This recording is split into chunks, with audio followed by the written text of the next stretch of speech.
This video is going to talk about the five senses in newborn infants. So if you need a refresher on what the five senses are: hearing, vision, taste, touch, and smell. Remember those? Yeah.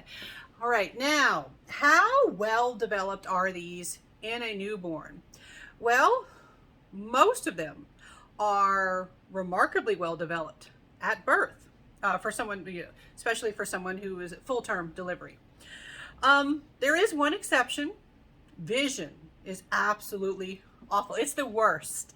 The worst developed, the least mature at birth. In fact, humans are born legally blind. And those who will go on to have okay vision, because not everybody does, but let's say you're bound to have 20/20 vision, you're not going to get that till you're about 6 months old. You're not going to develop the full version of your vision as you're about 6 months old. Before then, the world is very blurry. For you to be able to see things, people have to get up close to you, or you have to be close to an object. We kind of intuitively, when we are with a very young infant, we kind of get up in their face. Well, that's where they can see you and react to you. And so everything is very blurry. Colorblind at first, that develops over time. Preference for high contrast images. Because the vision is so bad, we like images with like sharp edges where it's easy to tell the different pieces. Like looking at a checkerboard is really desirable to those very immature eyes because the pieces are very clearly different colors and having sharp edges, even though they won't look as sharp as to someone who has that blurry vision.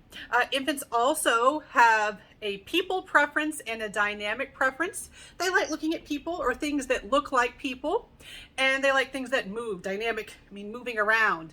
A lot of times, people will joke that the ceiling fan is like an extra member of the family. With both of my kids, we joke that we had Uncle Ceiling Fan. What's that about? They would see it moving, up on the ceiling, and they'd stare at it. It's like, hey, it's moving around. That's awesome. That's fascinating to me. All right, so those are just some of the things to know about newborn vision. Now, what about the others that are well developed? First of all, hearing.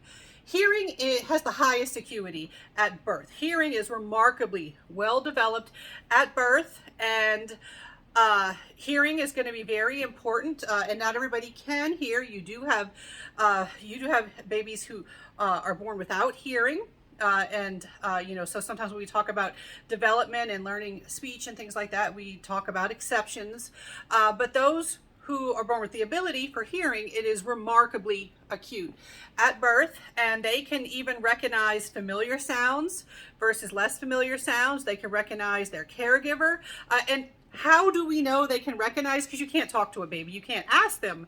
But we have developed indirect methods of detection. Like, do they change their behavior? Does their heartbeat increase? Do they turn their head to the degree that they can control that little baby head, or that large baby head really, compared to the rest of their body?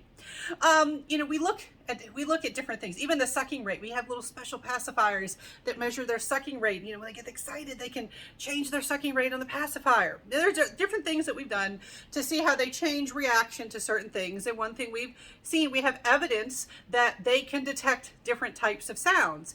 And later, when I make a video about language development, we'll talk about how that's very important for paying attention to human language and what it sounds like, and detecting the sounds that show up in one's native language.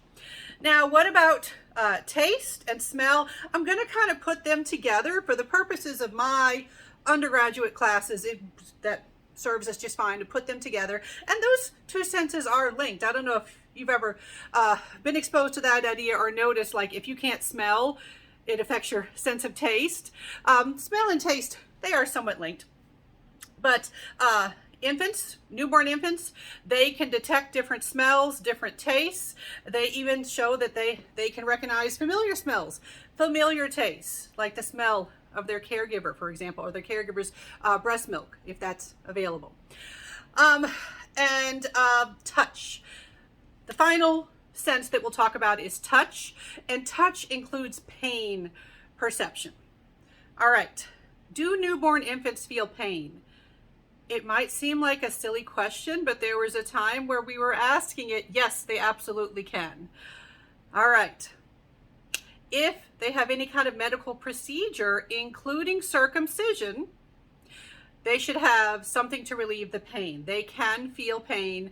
Now, in terms of fetal pain, it is less established, but we do have evidence for being able to experience pain in utero, at least for the later parts of the pregnancy. Not very super early, but the later part, getting close to the due date, we definitely have evidence for being able to feel pain at that point. All right, so that's what I'd like you to know for my classes. That's what I'd like you to know about the 5 senses in newborn infants.